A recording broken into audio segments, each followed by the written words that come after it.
Vamos a arrancar con la parte de historia argentina. Tenemos al ingeniero Leonardo Castañino que nos trae un tema que, por lo que me dice, va a ser grosso, apasionante.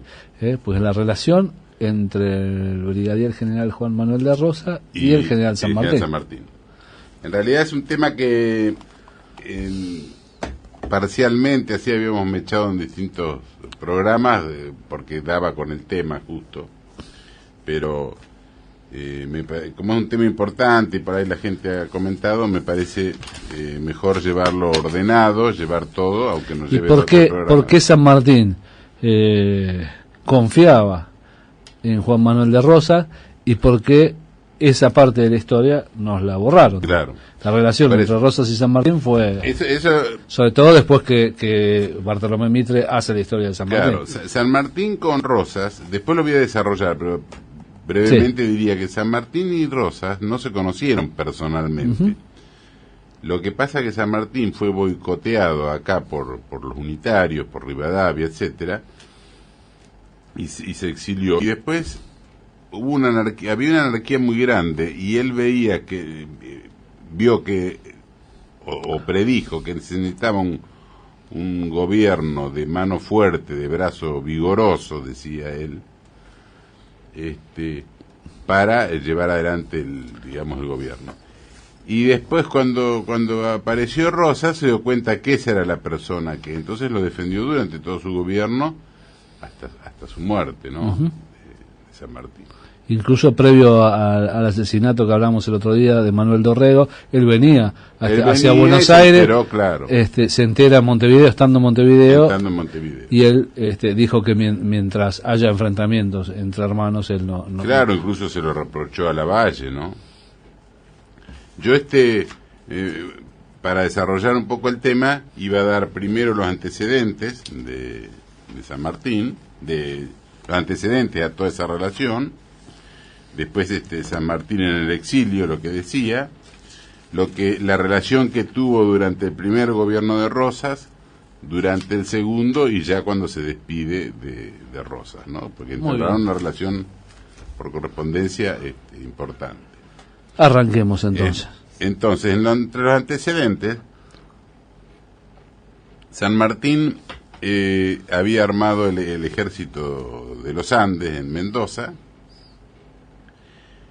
y fue citado por Pueyrredón que vuelva a Buenos Aires porque, claro, Pueyrredón estaba enfrentado en ese momento con los caudillos del litoral, con Artigas, con Estanislao López, el enterriano como es Francisco Ramírez, etc. Entonces le pidió que regrese. Y San Martín ahí, en realidad, fue como un ardid que hizo, porque él renunció al ejército, a la jefatura del ejército, y le pidió a los oficiales que nombren un nuevo jefe, y los oficiales lo ofrecieron a él. Entonces, en vez de volver a Buenos Aires, cruzaron los Andes y fueron a liberar Chile. Eso le produjo un encono muy grande en Buenos Aires, sobre todo Rivadavia, incluso Pueyrredón. Entonces, le empezaron a hacer una guerra, un boicot, digamos, a la campaña libertadora. Hay un historiador, Ferms, que se llama, que es canadiense, que lo dice explícitamente en el libro, dice, Rivadavia le tenía una envidia y un odio que no escatimaba palabras para hablar mal de San Martín, incluso de Bolívar, lo dice.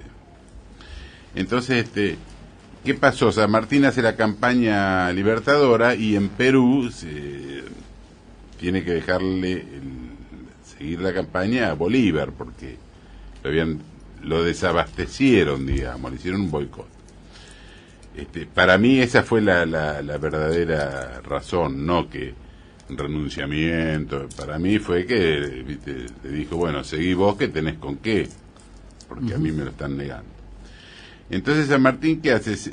Vuelve a Mendoza y intenta retirarse. Va a una quinta que tiene él en Mendoza, una chacra, y trata de no participar en política ni en la vida pública, y Rivadavia desde Buenos Aires lo empieza a hostilizar de todas formas. le ponen incluso le ponen un mucamo que era un espía de los movimientos de San Martín. Incluso hasta le violaban la correspondencia privada.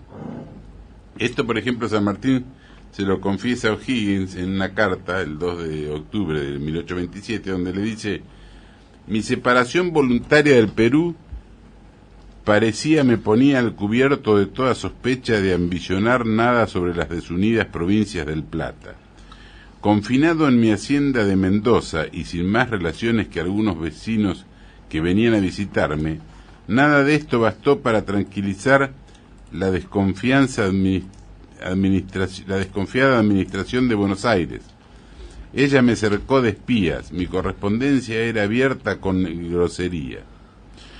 Esta cita y otras más que voy a dar la saco de varios libros, por ejemplo de Luis Robero Altamira, de un libro que se llama San Martín, sus relaciones con don Bernardino Rivadavia, del Museo Histórico Nacional, en la correspondencia que hay de San Martín, incluso en mi libro, en alguno de mis 2 libros de Juan Manuel de Rosas, Sombras y Verdades, o La Ley y el Orden. Otra carta entre San Martín y O'Higgins, el 16 de agosto de 1828, dice: ejerzan enhorabuena su rabia inquisitorial en nuestras comunicaciones privadas, que ellos no encontrarán otra materia más que la misma firmeza y honradez que no han podido contradecir de nuestra vida pública. Hasta la evidencia se podría asegurar que las 8 o 10 cartas que veo por su apreciable del 29 de septiembre del año pasado se han escamoteado como las que he escrito a usted. Paran en poder del hombre más criminal que ha producido el pueblo argentino. Se refiere a Rivadavia, ¿no?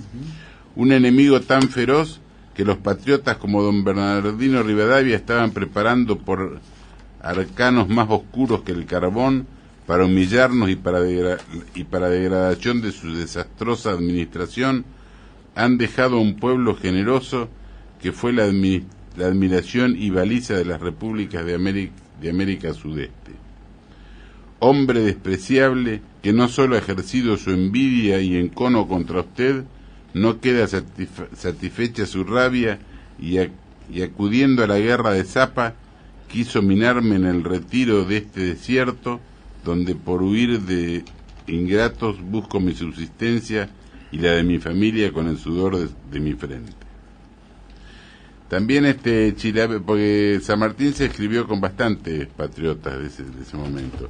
En otra carta que le escribe a Chilavert, el 1 de enero de 1825, le decía: a mi regreso del Perú establecí mi cuartel general en mi chacra de Mendoza, y para hacer más inexpugnable mi posición, corté toda comunicación, excepto con mi familia, y me proponía en mi atrincheramiento dedicarme a los encantos de una vida agricultora y a la educación de mi hija, pero vanas esperanzas. En medio de esos planes lisonjeros, he aquí que el espantoso Centinela, que era un periódico rivadaviano, principia a hostilizarme. Sus carnívoras falanges se destacan y bloquean mi pacífico retiro. Entonces fue cuando se me manifestó una verdad que no había previsto, a saber, que yo había figurado demasiado en la revolución para que se me dejara vivir tranquilamente. Porque claro, Rivadavia era celoso de San Martín porque los caudillos lo apoyaban. Stanislao López, Bustos, muchos caudillos lo apoyaban.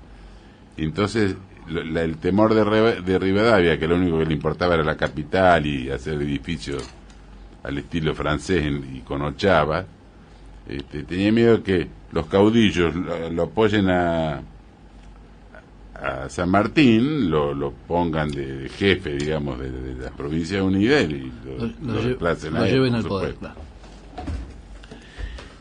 San Martín, acosado de Mendoza, decide trasladarse a Buenos Aires, porque tenía la mujer muy enferma, había recibido noticia que se iba a morir, que estaba agonizante, digamos, pero posterga el viaje porque se entera que hay un complot en contra de él, Incluso finalmente vino en una tipo diligencia, digamos, un carruaje, sí. un carruaje que tomó otro camino para, por prevención, incluso entró a Buenos Aires vestido de paisano, de poncho y de forma incógnita, digamos, de noche, ¿no? Entonces San Martín en carta a Guido, el 27 de abril del 1828, le dice: ignora por ventura que en el 23, cuando por ceder a las instancias de mi mujer de venir a Buenos Aires a darle el último adiós, resolví en mayo venir a Buenos Aires y apostaron en el camino para prenderme como a un facineroso, lo que no realizaron por el piadoso aviso que me dio por un ciudadano de la misma administración. Esto también está en los mismos libros que cité hoy, ¿no? Uh-huh. Ahora cuando termine de hacer el micro vamos a hablar de cómo la gente los oyentes pueden conseguir estos libros. El 12 de agosto fallece la mujer de San Martín, en ausencia de él, digamos, no llegó a verla.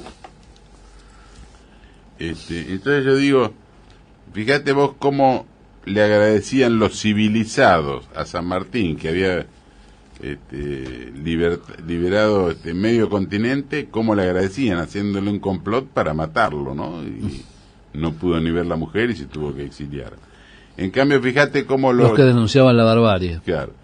Ahora fíjate cómo lo recibían los bárbaros, digamos, lo que ellos llamaban los bárbaros, que eran los caudillos, que no eran ningunos bárbaros, ¿no?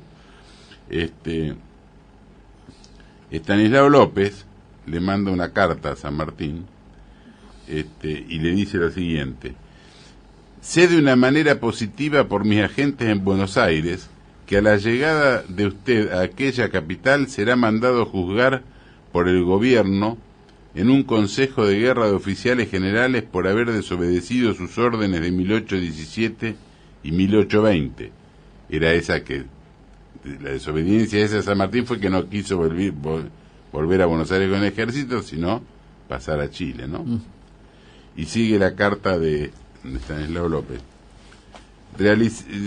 Dice, en general, por haber desobedecido sus órdenes en 1817 y 1820, realizando en cambio las gloriosas campañas de Chile y Perú. Para evitar este escándalo inaudito y en manifestación de mi gratitud y del pueblo que presido, por haberse negado usted tan patrióticamente en 1820 a concurrir a derramar sangre de hermanos con los cuerpos del ejército de los Andes que se hallaban en la provincia de Cuyo, siento el honor de asegurar a usted que a su solo aviso estaré en la provincia en masa a esperar a usted en el Desmochado para llevarlo en triunfo hasta la Plaza de la Victoria. Esta es una carta agradecida y emotiva de Estanislao López, que, como dije, se refería a la desobediencia de San Martín de volver a Buenos Aires y al complot que le habían preparado en Buenos Aires, que lo obligan a San Martín a un cambio, digamos, del carruaje de regreso, y que tuvo que entrar vestido de gaucho, digamos, y de noche en Buenos Aires el 4 de diciembre de 1823. Estos son más o menos los antecedentes de esta relación que se inicia luego, ya estando San Martín en el exilio, a raíz que se va enterando de las potencias, de la agresión de las potencias sobre las Provincias Unidas. No sé si seguimos en otro... Sí, si tenés un poquito más seguimos, si no hay problema. Tengo, bueno, ya en el exilio, ¿qué pasó?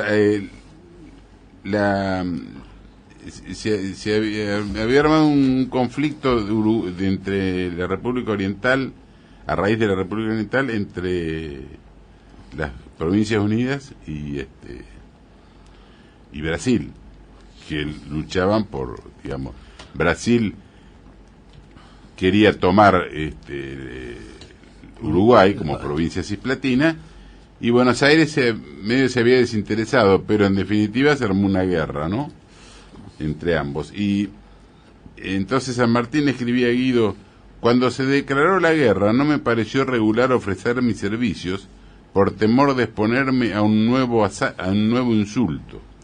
Por otra parte, yo estoy seguro que si se diese ese paso, se creería sospechoso, tanto más cuanto el empeño se ha puesto en hacer creer que el general San Martín, hablando de él, no ha tenido otro objeto en su viaje a Europa que el intrigar a fin de establecer monarquías en América. Los miserables que han hecho circular tan indignas imposturas, Rivadavia y su grupo, no reconocen que los sentimientos que francamente he manifestado sobre el particular nada tienen que ver con los respetos que se deben a la mayoría de la nación por la cual me he sacrificado. Bueno, Argentina vence a Brasil en Ituzaingó, pero ¿qué pasa? A Inglaterra no le conviene que Argentina domine ambas márgenes del Río de la Plata, sino que le conviene dejar un estado tapón, que sería el Uruguay, que le daba la posibilidad de que el río... Siempre dividiendo para claro, arriba. y entonces el río ya no quedaba de un país, sino que quedaba, lo internacionalizaba, digamos, ¿no? A tal punto que Manuel José García, que era el representante de Rivadavia en Río de Janeiro, sí, va y hace la paz a cualquier precio, decía entre comillas, o sea, con todas las letras, ¿no?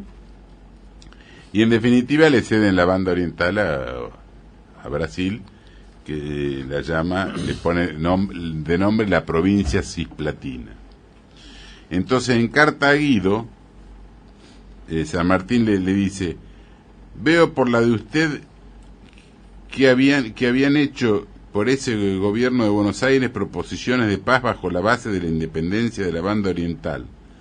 No nos hagamos ilusiones, la independencia de la banda oriental es, en mi opinión, quimérica, sin más razón que porque carece de bases para hacerlo. Su aproximación al Brasil, y porque sus mismos desórdenes le harán buscar un apoyo, y que está en el orden sea en el más fuerte, y en este caso se presentarán dificultades inmensas para la organización de esa República Argentina, ya débil por las ricas y pobladas provincias que se le han separado, como por la ubicación de la condena a haber obstruido el día menos pensado el único canal de su propiedad por el bloqueo del río. Pues fíjate que ya ahí ya empezaban a hablar del bloqueo del río y de la importancia que tenía, que derivó después en todos los hechos de vuelta obligada, etcétera. Uh-huh. Entonces, enterado San Martín, le escribe O'Higgins en 1827, le dice: me dice usted no haber recibido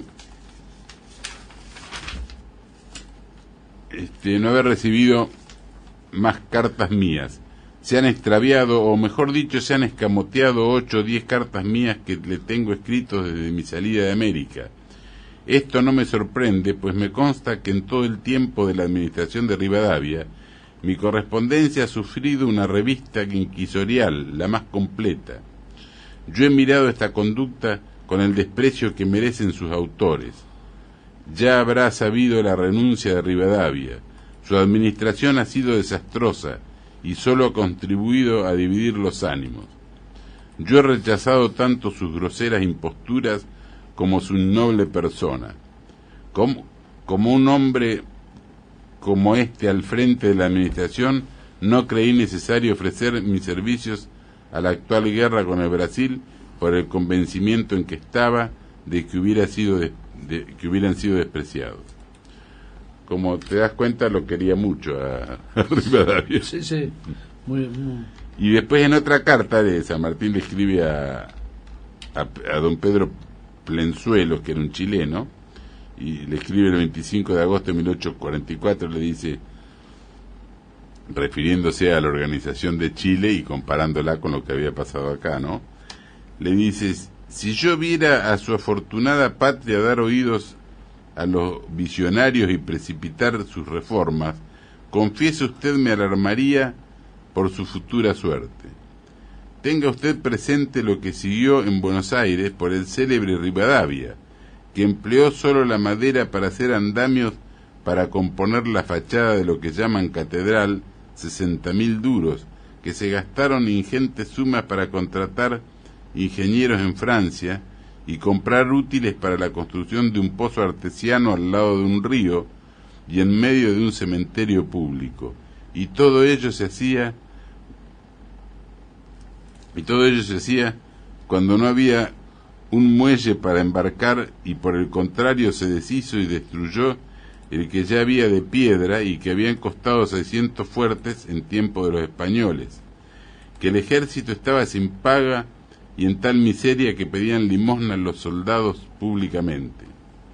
El fin se estableció el papel moneda, que ha sido la ruina del crédito de aquella República Argentina.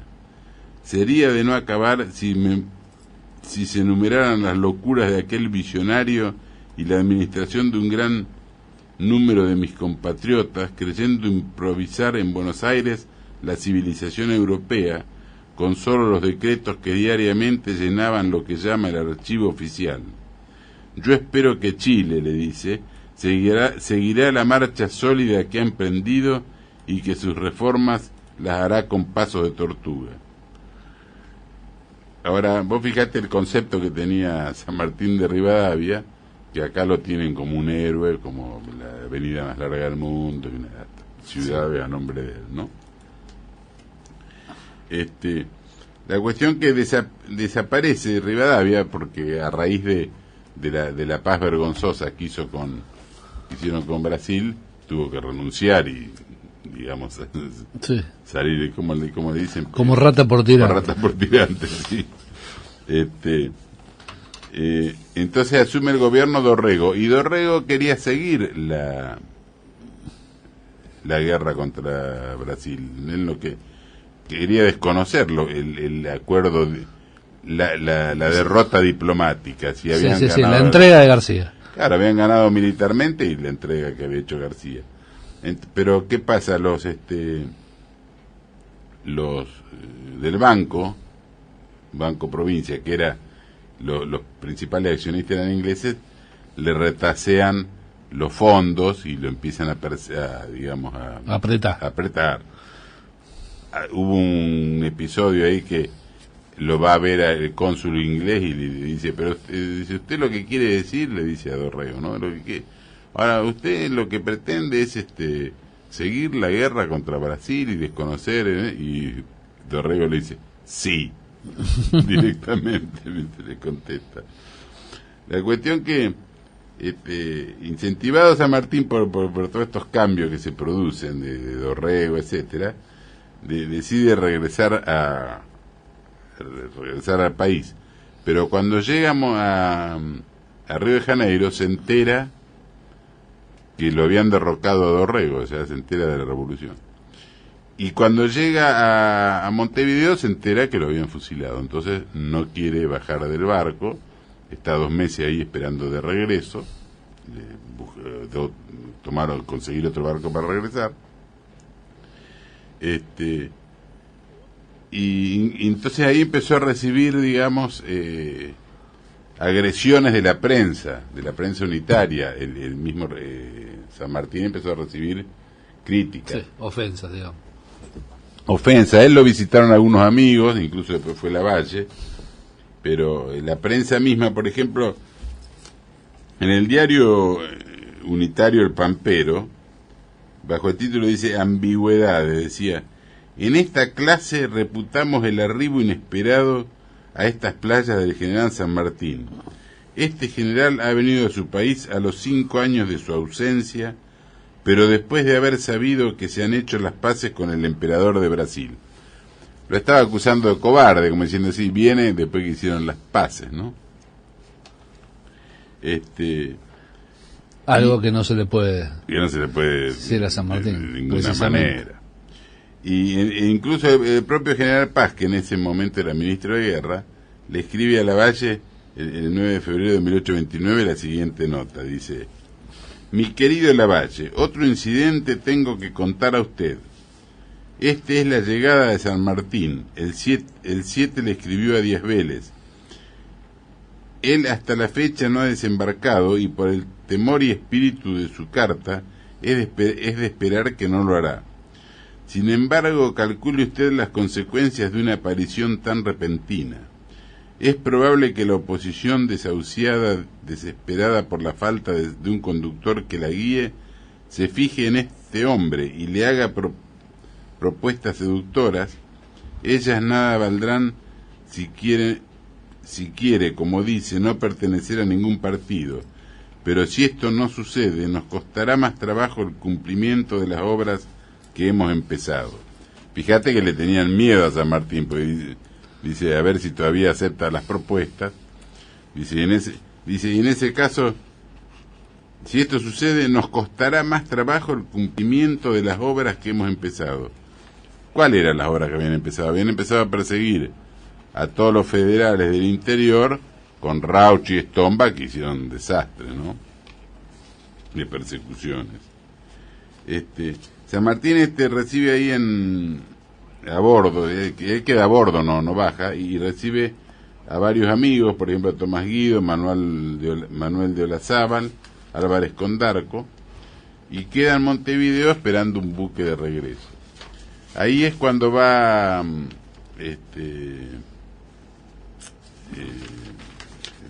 Lavalle a hacerle una proposición a San Martín, y San Martín le escribe a Guido el 6 de abril, dice: las agitaciones de 19 años de ensayos en busca de una libertad que no ha existido hacen clamar a lo general que los hombres por un gobierno vigoroso. ¿Ves? Ahí ya empezó él a atisbar que le hacía falta un gobierno vigoroso, ¿no?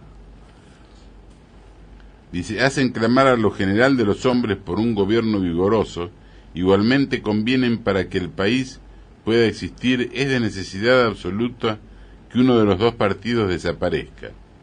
Al efecto, se trata de buscar un salvador que, reuniendo el prestigio de la victoria, el concepto de las demás provincias, y más que nada un brazo vigoroso que salve a la patria de los males que la amenazan.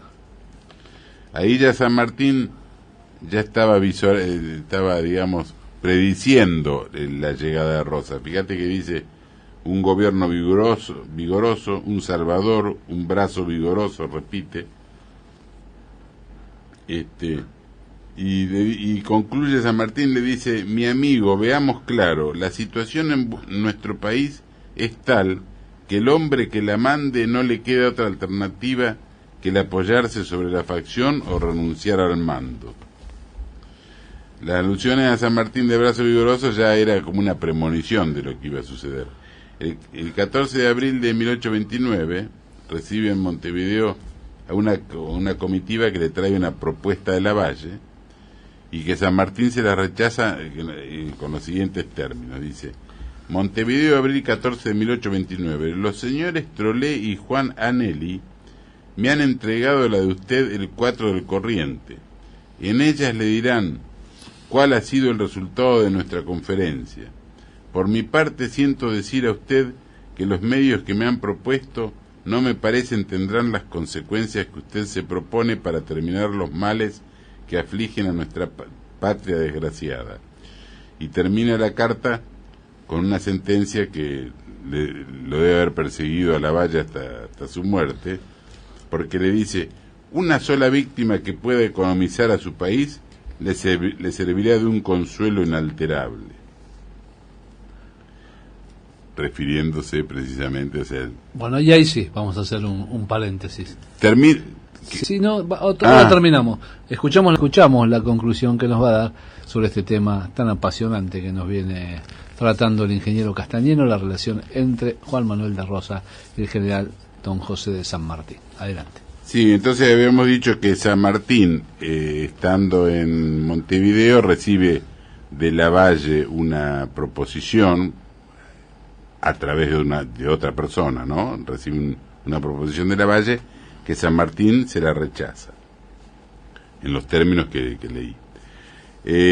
Ahora, la propuesta de Lavalle queda más en clara cuál fue, en una carta que San Martín le envía a O'Higgins el 19 de abril, donde dice: su objeto era que yo me encargase del mando del ejército y provincia de Buenos Aires, y transase con las demás provincias a fin de garantizar por mi parte y el de los demás gobernadores a los autores del 1 de diciembre. El 1 de diciembre había sido el asesinato de Dorrego.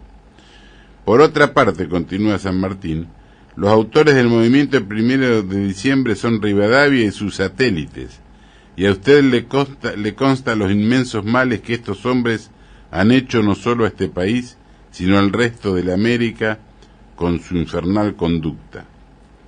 Si mi alma fuese tan despreciable como las suyas, yo aprovecharía esta ocasión para vengarme de las persecuciones que mi honor ha sufrido con estos hombres, dice San Martín, pero es necesario señalarles la diferencia que hay entre un hombre de bien a un malvado. Digo a usted, en la mía del 5, que para el próximo paquete, que se refería al barco, paquebote, que el próximo paquebote de mayo me marcharía a Europa, pero lo certificaré en el que sale a fines de este. Adiós otra vez, por siempre su invariable San Martín. Y acá después de hay otra carta de San Martín que habla de Lavalle. Dice, antes de alejarse definitivamente, le dice a Iriarte, ¿no?, que era amigo de San Martín, le dice: sería un loco si yo me mezclase con estos calaveras. Entre ellos hay alguno, y Lavalle es uno de ellos, a quien no he fusilado de lástima cuando estaban a mis órdenes en Chile y en Perú. Son muchachos sin juicio, hombres desalmados. De lástima. Como ves, tenía muy buena... Porque Lavalle fue un gran militar, como militar era muy bueno, pero le decían la espada sin cabeza, y era un loco, tal es así que lo demostró en la campaña de 1840, que el propio Lamadrid lo criticó porque era un desordenado, digamos, sin disciplina, ¿no? Muy bien, vamos a continuar desarrollando todos estos temas a partir del viernes próximo. El viernes próximo. Muy bien. Nunca. Los libros del ingeniero Castañino, que usted, si los quiere adquirir, los puede hacer al Instituto de Investigaciones Históricas, Teniente General Juan Domingo Perón, en la calle Sarmiento, en 1469, tercer piso, departamento A. Ahí puede ir, la vea de Milce, y tiene Juan Manuel de Rosas, La Ley y el Orden, y Juan Manuel de Rosa, Sombras y Verdades, la segunda edición. La segunda edición, y aparte La Guerra del Paraguay, que también está en existencia, más Quién inventó el dulce de leche. Cualquiera de estos libros los puede comprar en el instituto o a través de la página del ingeniero, que es www.lagazetafederal.com.ar, Gaceta con Z. Repito, www.lagazetafederal.com.ar. Ahí lo ubica directamente al ingeniero Castañero, que también tiene el sitio de La Gaceta en Facebook. Bueno, nos reencontramos mañana, ¿eh? Esto fue todo por hoy. Mañana ya estará con nosotros Rubén Giovannini. Se va nuestro amigo Daniel Espínola, también deja los teclados. Gracias por todo, Daniel. Gracias a todos los oyentes que estuvieron ahí del otro lado escuchando este programa, dejando sus mensajes. Gracias a Leonardo Castañino, y no se vayan, y quédense en la frecuencia, como siempre, porque ya llega La Danza de la Fortuna.